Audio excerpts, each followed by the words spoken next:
তারা হলো দুর্গা। মা দুর্গা মহিষাসুর মর্দিনী সেই অসুর বধ করবে। এই সমাজেও এখন আমরা দেখছি অনেক অসুর বাইরে ঘুরে বেড়াচ্ছে, কিন্তু আমরা জানি মানব জাতি খুব শক্ত মস্তিষ্কে নিয়ে জন্মগ্রহণ করে এবং অন্যায়ের অবিচারের বিরুদ্ধে প্রতিবাদ করে। আজকের অনুষ্ঠান কিন্তু আমাদের কোনো প্রতিবাদের মঞ্চ নয়, বাট এটা ভুলে গেলে চলবে না যে আমাদের ঘরের যে মা বোন এবং বাকিরা রয়েছে তারাই অ্যাকচুয়ালি আমাদের মা দুর্গা। এবং এবছরের অনুষ্ঠানের শুরুর আগমনের যে সঙ্গীত পরিবেশনা, তাতে আপনারা সেই টাচটা দেখতে পাবেন। তো এবারে পুজোটা একটু অন্য ধরনের, কিন্তু পুজোতে আমরা ভুলে যাব না সেই সব তিলোত্তমাদের কথা।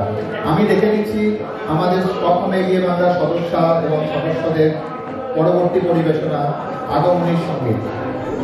Please welcome.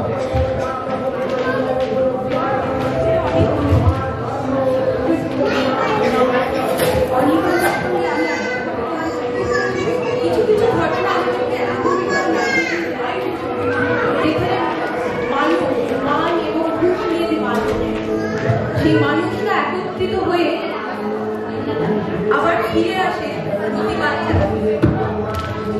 সেরকমই এবছর পুজোটা আমাদের কাছে, বাঙালিদের কাছে একটা কিছু ভাবনার জন্য একটু অন্যরকম।